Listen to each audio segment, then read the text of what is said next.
Hello everyone. तो आज हम स्टार्ट करेंगे group 15 that is the nitrogen family. तो देखिए नाइट्रोजन फैमिली में मेंबर्स कौन कौन होते हैं। फर्स्ट इज नाइट्रोजन गैस हमारे पास है, देन फॉस्फोरस, आर्सेनिक, एंटीमनी और बिस्मथ। ठीक है, फिर से रिपीट करते हैं, nitrogen, phosphorus, arsenic, antimony and bismuth. अब ये जो नाइट्रोजन फैमिली है इसके मेंबर्स को निक्टोजेंस भी कहा जाता है, मतलब इन सभी को मिला के निक्टोजेंस भी बोलते हैं।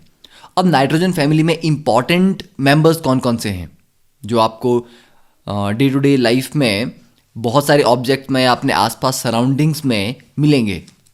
तो देखिए पहली नाइट्रोजन है, तो नाइट्रोजन एटमॉस्फेयर में ऑलमोस्ट 78% बाय वॉल्यूम मिलती है। ठीक है, तो it makes up a large proportion of the atmosphere. Then phosphorus, phosphorus कहाँ यूज होता है? It is essential constituent of plant and animal tissue, मतलब प्लांट्स में, एनिमल टिश्यूज में फॉस्फोरस प्रेजेंट है। ठीक है, और जो आर्सेनिक है, arsenic is a well known poison. ठीक है, तो आर्सेनिक एक टॉक्सिक एलिमेंट है। अब फॉस्फोरस का एक और यूज अगर हम देखें तो हमारी बोन्स और टीथ में phosphorus as a calcium phosphate present होता है। ठीक है, Ca3PO4 ट्वाइस। तो इस कंपाउंड की फॉर्म में फॉस्फोरस हमारी बोन्स और टीथ में प्रेजेंट है। और अब नाइट्रोजन N2 की फॉर्म में होती है, N2 गैस। तो nitrogen N2 is a gas. और जो बाकी के सारे हैवियर एलिमेंट्स हैं, ठीक है, मतलब नाइट्रोजन को छोड़ के बाकी जितने भी एलिमेंट्स हैं वो सारे क्या हैं? दे आर सॉलिड्स और exist in several allotropic forms. अब आपको बताना है कि एलोट्रॉपिक फॉर्म्स होती क्या है। अब एलोट्रॉपी आपने पढ़ी होगी, allotropy is the property of any element to exist in different physical forms. ठीक है, जैसे कार्बन के एलोट्रॉप्स अगर आप पढ़ें तो कार्बन के एलोट्रॉप्स डायमंड है, ग्रेफाइट है, ठीक है, फुलरीन्स हैं, टोटल 7-8 एलोट्रॉप्स कार्बन के मिलते हैं। तो वैसे ही इस केस में भी आपको याद रखना है कि नाइट्रोजन के अलावा बाकी सभी सॉलिड हैं और एलोट्रॉपिक फॉर्म्स में एग्जिस्ट करते हैं, जैसे phosphorus, white phosphorus, red phosphorus, black phosphorus.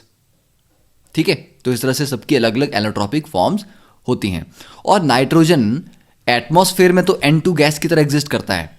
क्या हमारे अर्थ क्रस्ट में भी एग्जिस्ट करता है? क्या नाइट्रोजन आपको अर्थ क्रस्ट में मिलती है? तो yes, it exist as NaNO3। ठीक है, सोडियम नाइट्रेट जिसको बोलते हैं चिली सॉल्ट पीटर, इसका कॉमन नेम है चिली सॉल्ट पीटर। ठीक है, तो NaNO3 की फॉर्म में ये हमारे अर्थ क्रस्ट में भी प्रेजेंट होता है और KNO3 की फॉर्म में भी, जिसको बोलते हैं इंडियन सॉल्ट पीटर। ठीक है, और नाइट्रोजन हमारे प्रोटीन्स जितने भी हैं प्रोटीन्स में प्रेजेंट होता है।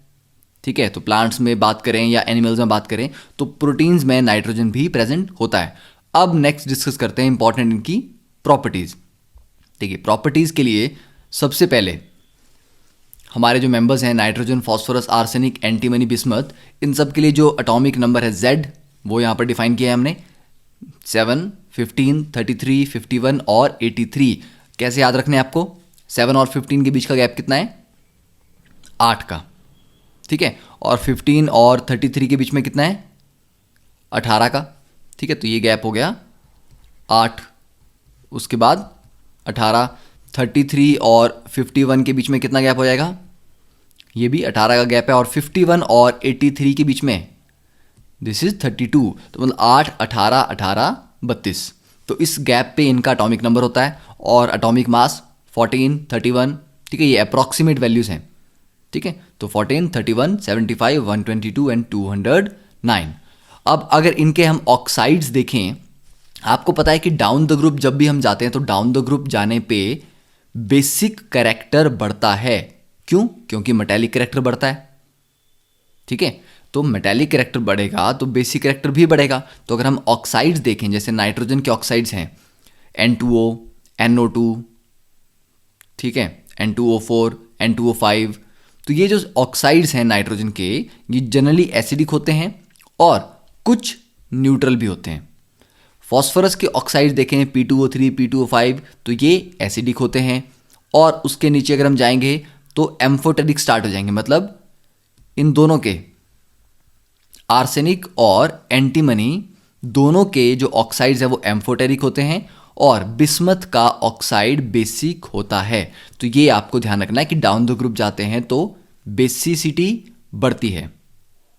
ठीक है, अब नेक्स्ट यहां आपको इस चैप्टर में करना क्या होता है, बेसिकली आपको प्रॉपर्टीज का ट्रेंड याद करना होता है कि डिफरेंट डिफरेंट प्रॉपर्टीज जब हम ग्रुप में जाते हैं तो बढ़ती हैं या घटती हैं। तो जैसे मैंने यहां पर लिखा है, ionisation energy, electronegativity, size, density, melting point, boiling point, तो ये सब हम लिखेंगे कि ये कैसे चेंज होती हैं जब हम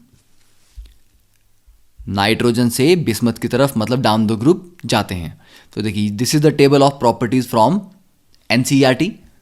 तो इसको अब हम अच्छे से समझेंगे। तो इसी टेबल की प्रॉपर्टीज को समझने से आपके बहुत सारे कॉन्सेप्ट क्लियर हो जाएंगे। देखिए, एटॉमिक मास और एटॉमिक नंबर तो हमने डिस्कस कर लिया। अब इलेक्ट्रॉनिक कन्फिग्रेशन, अब क्योंकि ये ग्रुप 15 है तो इसका मतलब 2s2 2p3, वैलेंस इलेक्ट्रॉन 5 है। ठीक है, तो ये इसकी जो जनरल इलेक्ट्रॉनिक कन्फिग्रेशन है, तो जनरल इलेक्ट्रॉनिक कन्फिग्रेशन हो जाएगी ns2np3। ठीक है, कि s में 2 इलेक्ट्रॉन होते हैं और p में 3 होते हैं, तो p हाफ फिल्ड है और हाफ फिल्ड ज़्यादा स्टेबल होते हैं। तो ns2np3। अब देखिए, फॉस्फोरस का हो गया, नियॉन के बाद 3s2 3p3, फिर आर्सेनिक में हमारे पास d इलेक्ट्रॉन्स आ गए। फॉस्फोरस में d इलेक्ट्रॉन नहीं है, नाइट्रोजन में भी d इलेक्ट्रॉन नहीं है, आर्सेनिक में इंट्रोड्यूस हुए। अब एंटीमनी में भी हैं। बिस्मथ में सडनली अब f इलेक्ट्रॉन इंट्रोड्यूस हुए। तो अब हम देखते हैं कि इन इलेक्ट्रॉन्स के, मतलब जैसे ही d इंट्रोड्यूस होता है या f इंट्रोड्यूस होता है, डिफरेंस क्या आता है। ठीक है, अब देखो, आयनाइजेशन एनर्जी पहले नाइट्रोजन की देखो 1402 है, बहुत ज़्यादा है बाकी सब के कंपैरिजन में। क्यों? क्योंकि जितना छोटा साइज होगा एटम का, उसके आउटर मोस्ट इलेक्ट्रॉन न्यूक्लियस से नज़दीक होगा, और नज़दीक होगा तो उसको बाहर निकालना मुश्किल है क्योंकि न्यूक्लियस उसको स्ट्रांगली अट्रैक्ट कर रहा है। ठीक है, ये देखो, जैसे यहाँ पर अगर मैं ये एटम ड्रॉ करता हूँ, ये न्यूक्लियस है, यहाँ पर हमारा आउटर मोस्ट इलेक्ट्रॉन है। अगर ये नज़दीक होंगे तो इनके बीच में अट्रैक्टिव फोर्स बहुत स्ट्रांग होगी, तो इस इलेक्ट्रॉन को बाहर निकालना ज़्यादा मुश्किल है। तो नाइट्रोजन का साइज छोटा है, इसलिए उसके इलेक्ट्रॉन को निकालना भी बहुत मुश्किल होता है। तो इसकी आयनाइजेशन एनर्जी काफ़ी ज़्यादा है।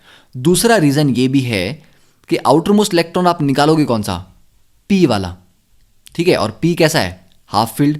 हाफ फिल्ड ऑर्बिटल्स हमने पढ़ा है ज़्यादा स्टेबल होते हैं, तो ज़्यादा स्टेबल p ऑर्बिटल से, हाफ फिल्ड p ऑर्बिटल से इलेक्ट्रॉन निकालना वैसे भी मुश्किल हो जाता है।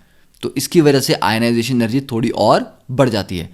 अब नाइट्रोजन से फॉस्फोरस पे जब हम जाएंगे तो कितना डिफरेंस आ गया, करीब करीब 400 का डिफरेंस आ गया। ठीक है ना, 1402 से 1012 हो गया, काफ़ी डिफरेंस आ गया। तो मतलब फॉस्फोरस का साइज काफ़ी बड़ा है, जिसकी वजह से अब आउटर मोस्ट इलेक्ट्रॉन काफ़ी दूर हो चुका है, तो उसको निकालना ईजी है। और दूसरी बात, इसके बीच में जो और शेल्स होती हैं, जैसे ये नाइट्रोजन का केस था, मान लीजिए फॉस्फोरस का साइज इतना बड़ा है, ठीक है, न्यूक्लियस यहीं पे है, पर फॉस्फोरस का ओवरऑल साइज बढ़ गया। अब फॉस्फोरस का आउटर मोस्ट इलेक्ट्रॉन ये है, ठीक है, ये वाला। अब क्या होगा, इस आउटर मोस्ट इलेक्ट्रॉन के पीछे s भी है, उसके पीछे 2p भी है, 2s भी है, मतलब बाकी जो शेल्स होंगी इसके बीच में, वो शेल्स क्या करेंगी, न्यूक्लियस के अट्रैक्टिव फोर्स को शील्ड करेंगी। ठीक है, तो शील्डिंग आपको तो वैसे पढ़ी है सब, आप सब ने, पर फिर भी मैं आपको याद दिला दूं। एक सिंपल सा एग्जांपल देता हूं आपको मैं। मान लीजिए आप एक कमरे में खड़े हुए हैं, ठीक है, अभी, और यहाँ पे हमने कोई स्पीकर चला दिया है, ठीक है, कोई गाने चला दिए हैं। तो मान लीजिए यहाँ पर हमने स्पीकर रखा है और अभी आप यहाँ पर खड़े हैं और ये दीवार है, ठीक है, ये फर्स्ट पोजीशन है। अभी आप दीवार के पीछे चले जाएंगे तो सेकंड पोजीशन होगी, उसके पीछे एक और दीवार है, उसके पीछे आप चले जाएंगे तो थर्ड पोजीशन होगी। तो जब आप फर्स्ट पोजीशन पे खड़े हैं तो आपको साउंड सबसे ज़्यादा सुनेगा, क्योंकि बीच में कोई साउंड को रोकने वाला नहीं है। जब आप सेकंड पोजीशन पे चले जाएंगे तो ये दीवार क्या करेगी, साउंड को थोड़ा ब्लॉक करेगी तो आपको थोड़ा कम सुनेगा। जब आप 2 दीवारों के पीछे चले जाएंगे, 3 पोजीशन पे खड़े होंगे, तो आपको साउंड और भी कम सुनेगा। तो मतलब यहाँ पर ऐसा ही है, फॉस्फोरस के केस में आप इस 3rd पोजीशन पे खड़े हो और अंदर की जो दीवारें हैं, दीवारें क्या हैं, ये इनर शेल्स हैं। तो ये शेल्स में जो रखे हुए इलेक्ट्रॉन हैं वो न्यूक्लियस की अट्रैक्टिव फोर्स को क्या करते हैं, फिल्टर करते हैं, मतलब शील्डिंग कर देते हैं।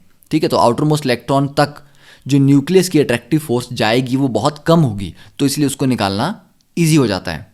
ठीक है, अब तो नाइट्रोजन और फॉस्फोरस में जंप कितना आया, 400 का। अब फॉस्फोरस और आर्सेनिक में भी हम तो यही सोचेंगे कि 400 के आसपास का जंप आना चाहिए। ठीक है, पर जहां जंप कितना आ रहा है, 50। ठीक है, 50-60 के आसपास का जंप है। ठीक है, मान लीजिए 60 क्या जंप है, 400 से जंप आपका सिर्फ 60 पे चला गया, तो इसका मतलब कुछ तो प्रॉब्लम है, कुछ तो नया हुआ होगा। तो यहां पर जो नया हुआ है वो है ये डी इलेक्ट्रॉन्स। ठीक है, तो 3D में 10 इलेक्ट्रॉन आए हैं। ये 10 इलेक्ट्रॉन करते क्या हैं? अब मैं आपको बोलूं कि ये वाली जो दीवार थी ये पहले कंक्रीट की थी, अब मैंने प्लाईबोर्ड की लगा दी। ओके, प्लाईबोर्ड की दीवार लगाने से क्या होगा, अब साउंड उतनी तो ब्लॉक नहीं हो पाएगी। तो पहले आपको इस 3rd पोजीशन पे जितनी साउंड सुन रही थी, अब मैं एक दीवार को हटा के प्लाईबोर्ड की कर दूं तो आपको साउंड ज़्यादा सुनेगी। क्यों? क्योंकि प्लाईबोर्ड साउंड को उतना रोक नहीं पाएगा। तो वैसे ही डी इलेक्ट्रॉन्स जो होते हैं, डी शेल्स होती हैं, वो बहुत पुअर शील्डिंग करती हैं। तो मतलब है कि न्यूक्लियस की अट्रैक्टिव फोर्स 3 तक ज़्यादा अच्छे से पहुंच पाएगी। ज़्यादा अच्छे से पहुंचेगी तो 3 ज़्यादा स्ट्रांगली अट्रैक्टेड रहेगा, तो उसको बाहर निकालना मुश्किल हो जाएगा। ठीक है, तो हम सोच रहे थे कि ये 1000 है तो ये 600 के आसपास होना चाहिए, पर हमारी एक्सपेक्टेड वैल्यू 600 से ये काफ़ी ज़्यादा है, ये 950 है। तो ये रीज़न है कि डी इलेक्ट्रॉन्स की पुअर शील्डिंग की वजह से फॉस्फोरस और आर्सेनिक में उतना डिफरेंस नहीं आया जितना नाइट्रोजन और फॉस्फोरस में आता है। अब आर्सेनिक और एंटीमनी में ठीक है बहुत ज़्यादा प्रॉब्लम नहीं, क्योंकि इसमें भी डी है उसमें भी डी है, तो दोनों का कॉमन फैक्टर हो जाएगा। ठीक है, तो यहाँ पर डिफरेंस फिर भी अच्छा है। ठीक है, 100 से ज़्यादा है। और अब देखो एंटीमनी और बिस्मथ में फिर से डिफरेंस यहां पर भी क्या है, अच्छा डिफरेंस है। मतलब 703 और 834, यहां भी 100 से प्लस है। तो मतलब फॉस्फोरस के बाद गैप ऑलमोस्ट बराबर बराबर ही है, क्योंकि एफ भी बहुत पुअर शील्डिंग करता है और डी भी बहुत पुअर शील्डिंग करता है। तो ये आप बोल सकते हैं कि ionisation energy down the group क्या कर रही है, लगातार डिक्रीज ही कर रही है। ठीक है, तो हम आयनाइजेशन एनर्जी में लिख सकते हैं इट डिक्रीजेज। ठीक है, ये डाउनवर्ड एरो का मतलब है डिक्रीज।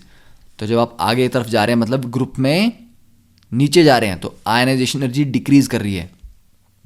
उसके बाद देखो इलेक्ट्रोनेगेटिविटी। अब इलेक्ट्रोनेगेटिविटी, नाइट्रोजन बहुत ज़्यादा इलेक्ट्रोनेगेटिव होता है 3.0, फिर सडनली 2.1 टू 1.9 1.9, मतलब नाइट्रोजन के बाद बहुत बड़ा गैप है।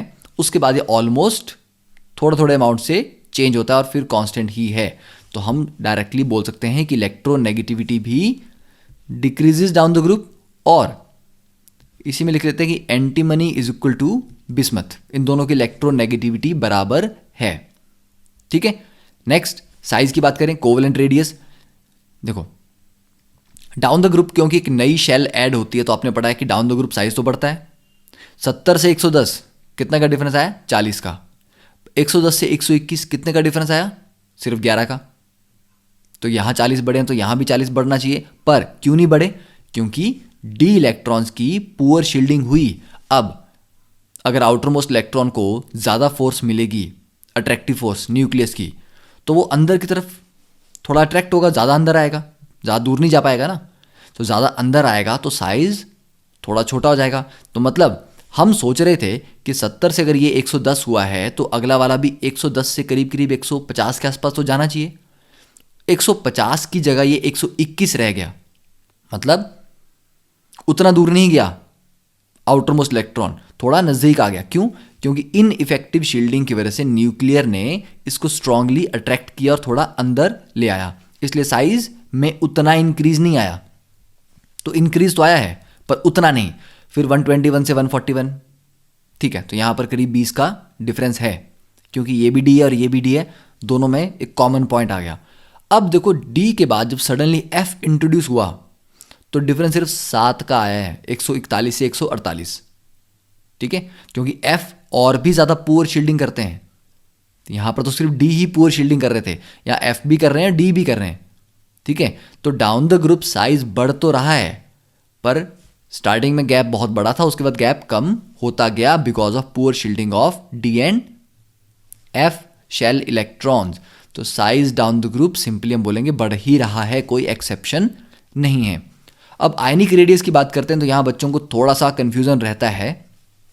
देखो आयनिक रेडियस यहां पर दिया गया है 171, 212, 222, फिर सडनली कम हो गया 76 और 103। अब ये इनके ऊपर जो सुपरस्क्रिप्ट लगाया है बी बी बी और यहां पर सी और सी, इस बी का मतलब क्या है? ठीक है, तो ये आपको बी का मतलब पता होना चाहिए। देखो यहां पर ये जो बी है, बी का मतलब है कि हम E3 नेगेटिव की बात कर रहे हैं, और सी का मतलब है हम E3 पॉजिटिव की बात कर रहे हैं। मतलब बी का मतलब है यहां पर नाइट्रोजन 3 नेगेटिव एनायन का साइज है, ये आयनिक रेडियस, ये भी एनायन का है, ये भी एनायन का है। 76 और 103 कैटायन के हैं। अब ऑब्वियस सी बात है, आप कैटायन और एनायन को तो कंपेयर कर ही नहीं सकते, क्योंकि कैटायन तो नॉर्मल एटम से पहले ही छोटा होता है और एनायन नॉर्मल एटम से वैसे ही बड़ा होता है। तो एनायन तो ऑब्वियस सी बात है काफ़ी बड़ा होगा कैटायन से। तो ये मत बोलना कि सर डाउन द ग्रुप देखो यहाँ पर 171 से 222 तक तो बढ़ा फिर कम हो गया, क्योंकि ये अलग कैटेगरी है, ये एनायंस सॉरी ये कैटायंस हैं और पहले 3 एनायंस हैं। तो अगर आप एनायंस को ही कंपेयर करते चलोगे तो साइज बढ़ता ही जाएगा। ठीक है, इसीलिए एनसीईआरटी ने ये लिखा भी है कि डाउन द ग्रुप कोवलेंट और ionic radius for a particular state, उन्होंने लिखा है फॉर अ पर्टिकुलर स्टेट, मतलब अगर सिर्फ कैटायन का कंपेयर करोगे तब भी बढ़ रहा है और एनायन का कंपेयर करोगे तब भी बढ़ रहा है। ठीक है, तो साइज में याद रखना कि चाहे कोवलेंट रेडियस हो चाहे आयनिक हो, बढ़ रहा है। ठीक है, फिर मेल्टिंग पॉइंट की बात करें तो मेल्टिंग पॉइंट देखो 63, 317, 1089, ठीक है, या 89 वट मेरी हिंदी उतनी अच्छी नहीं है। सो मेल्टिंग पॉइंट बढ़ा यहां तक, थर्ड पॉइंट तक, उसके बाद फोर्थ मेंबर और फिफ्थ मेंबर में ही घटता जा रहा है। तो हम बोल सकते हैं आर्सेनिक तक मेल्टिंग पॉइंट बढ़ता है और उसके बाद डिक्रीज करता है। ठीक है, तो melting point increases up to arsenic then decreases. ठीक है, बॉइलिंग पॉइंट के लिए क्या लिखेंगे? 77, 554, 80, 88 कहाँ तक बढ़ रहा है? एंटीमनी तक। तो increases up to antimony then decreases. अब इसके भी रीज़न मैं आपको थोड़ा सा एक्सप्लेन कर देता हूँ। देखो मेल्टिंग पॉइंट का ऐसा कोई वो नहीं है कि इसको बढ़ना ही चाहिए डाउन द ग्रुप या घटना चाहिए। मेल्टिंग पॉइंट हम सॉलिड का लेते हैं, क्योंकि सॉलिड को आप मेल्ट करोगे, सॉलिड का सबका अपना अपना स्ट्रक्चर है। ठीक है, तो नाइट्रोजन और जो फॉस्फोरस हैं ये मॉलिक्यूलर सॉलिड बनेंगे। जब ये सॉलिड बनेंगे तो ये मॉलिक्यूलर बनेंगे। जैसे नाइट्रोजन N2 मॉलिक्यूल की फॉर्म में एग्जिस्ट करता है, फॉस्फोरस P4 में एग्जिस्ट करता है, पर आर्सेनिक और एंटीमनी एक नेटवर्क स्ट्रक्चर बनाते हैं। नेटवर्क स्ट्रक्चर मतलब 3 डायमेंशनल स्ट्रक्चर। हाँ, एक एटम दूसरे से, दूसरा तीसरे से, इस तरह से सारे आपस में कनेक्टेड हैं। तो नेटवर्क स्ट्रक्चर बिल्कुल वैसा है जैसे डायमंड का स्ट्रक्चर होता है।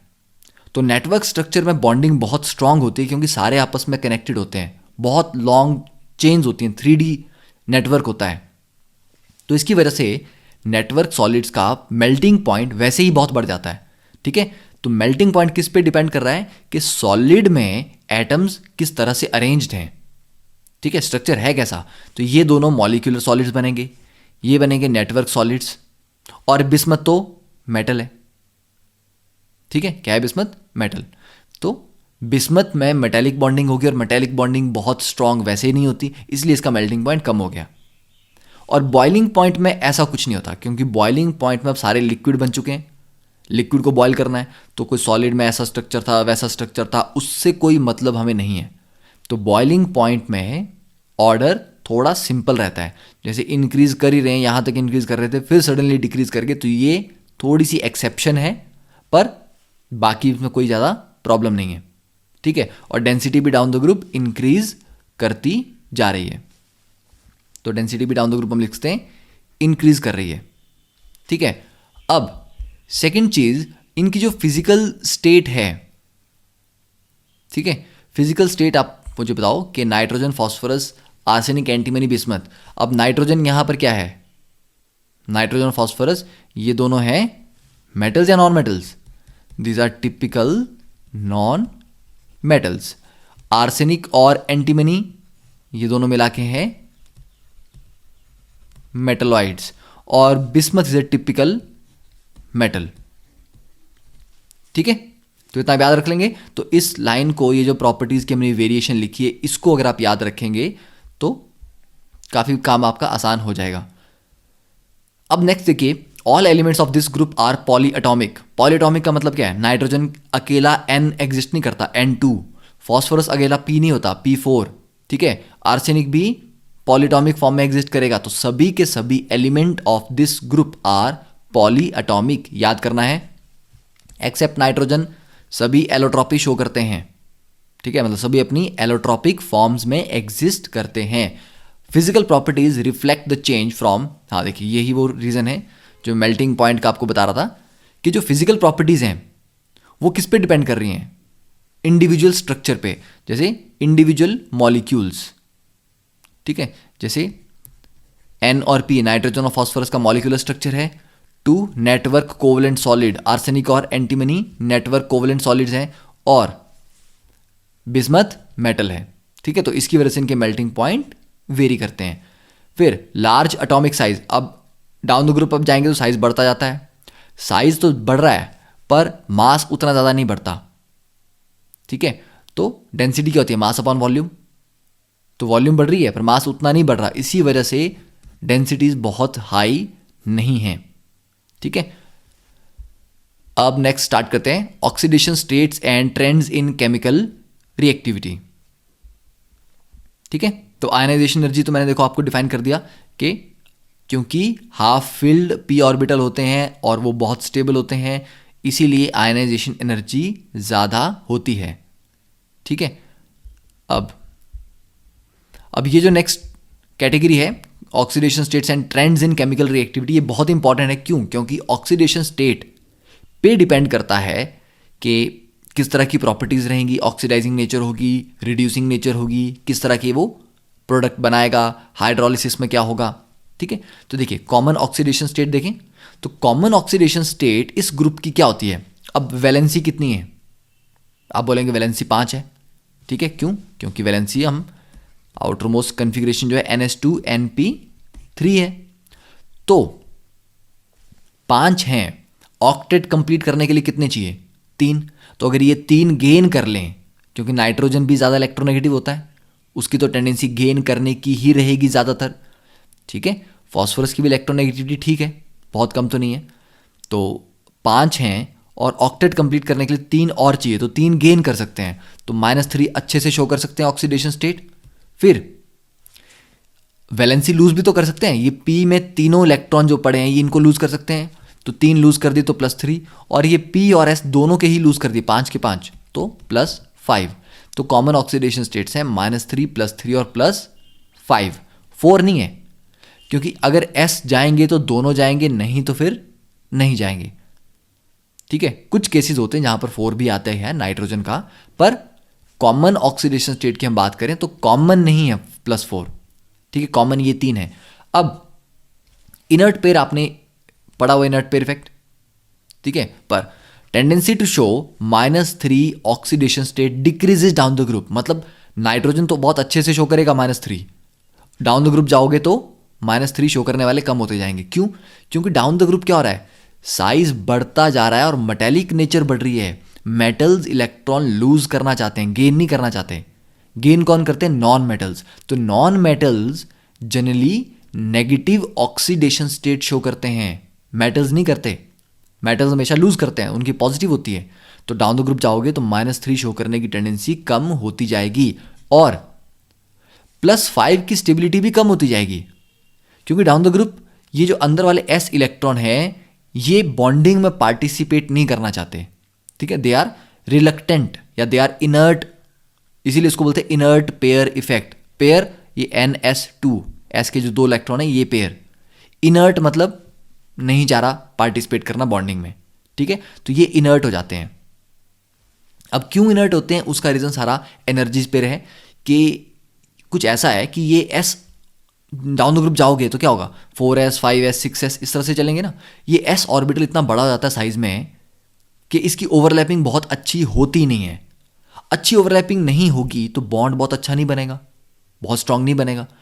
तो फिर ये बोलता है जब बॉन्ड इतना स्ट्रांग बन ही नहीं रहा है तो मैं फिर करूँ क्यों पार्टिसिपेट, तो ये नहीं करता, ठीक है। तो डाउन द ग्रुप जाने पे अच्छी बॉन्डिंग नहीं हो सकती है एस की, इसीलिए एस इलेक्ट्रॉन पार्टिसिपेट नहीं करते, मतलब फिर ये पी के ही निकलेंगे 3, ठीक है। तो डाउन द ग्रुप +5 की स्टेबिलिटी कम होती जाती है पर +3 की स्टेबिलिटी बढ़ती जाती है। दिस इज ड्यू टू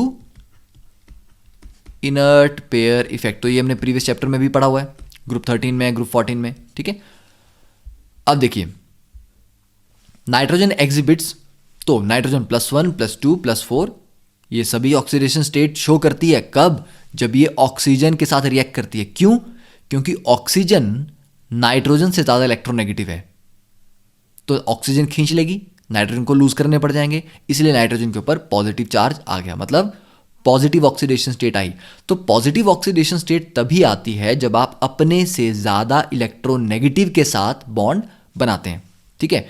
तो नाइट्रोजन के लिए जितनी ऑक्सीडेशन स्टेट हैं, जैसे +1 से लेके +4, ये सारी डिस्प्रपोर्शनेट करती हैं। डिस्प्रपोर्शनेट क्या होता है, डिस्प्रपोर्शनेट होता है जब एक एलिमेंट साइमल्टेनियसली ऑक्सीडाइज भी हो रहा है और रिड्यूस भी हो रहा है, ऐसे रिएक्शन को बोलते हैं डिस्प्रपोर्शनेशन रिएक्शन। फॉर एग्जांपल देखो, ये एनसीईआरटी का ही एग्जांपल है और आपको एनसीईआरटी ही पढ़नी है, इनऑर्गेनिक वर्ड बाय वर्ड याद करनी है, क्योंकि इवन जेई मेंस का पेपर, नीट का पेपर और बोर्ड एनसीईआरटी से ही मेनली आते हैं, ठीक है। अब देखिए HNO2 में नाइट्रोजन की ऑक्सीडेशन स्टेट कितनी है, +3, HNO3 में है +5, NO में +2। तो 3 से 5 जाने का मतलब है 2 इलेक्ट्रॉन लूज किए, तो यहाँ पर ऑक्सीडेशन हुई, और 3 से 2 जाने का मतलब है इलेक्ट्रॉन गेन हुआ, रिडक्शन हुई। सेम नाइट्रोजन ऑक्सीडाइज भी हो रही है और वही नाइट्रोजन रिड्यूस भी हो रही है, इसीलिए इसको बोलते हैं डिस्प्रपोर्शनेशन रिएक्शन। तो जब जब नाइट्रोजन +1 और +4 के बीच में किसी भी ऑक्सीडेशन स्टेट में होगा तो वो एसिडिक मीडियम में डिस्प्रपोर्शनेट ही हो जाएगा। और फॉस्फोरस चाहे एसिडिक में हो या बेसिक मीडियम में हो, इसकी सारी इंटरमीडिएट का मतलब है एक्सट्रीम वाली ऑक्सीडेशन स्टेट्स को छोड़ के, जो बीच वाली हैं, ठीक है, मतलब सबसे लोअर और सबसे हायर ऑक्सीडेशन स्टेट को छोड़ के जो बीच वाली ऑक्सीडेशन स्टेट्स हैं वो सारी डिस्प्रपोर्शनेशन रिएक्शन शो करती हैं, ठीक है, किसमें, +5 और -3 स्टेट में जाने के लिए, बोथ एसिडिक और बेसिक मीडियम में। और नाइट्रोजन की मैक्सिमम कोवेलेंस कितनी है, मतलब मैक्सिमम कोवेलेंट बॉन्ड नाइट्रोजन कितने बना सकता है, 4। क्यों, क्योंकि नाइट्रोजन के पास वैलेंस d ऑर्बिटल नहीं है, तो ये अपनी कोवेलेंसी को बढ़ा नहीं सकता। 4 से ज़्यादा बॉन्ड रखेगा तो मतलब 8 से ज़्यादा इलेक्ट्रॉन हो जाएंगे, ऑक्टेट एक्सीड कर जाएगा, पर वो नए इलेक्ट्रॉन रखने के लिए d ऑर्बिटल तो है नहीं खाली, ठीक है, due to unavailability of d orbitals, ठीक है, या बोल सकते हैं एम्प्टी d ऑर्बिटल्स नहीं है इसके पास, ठीक है। तो यहां तक करते हैं। अब next we will start with anomalous properties of nitrogen.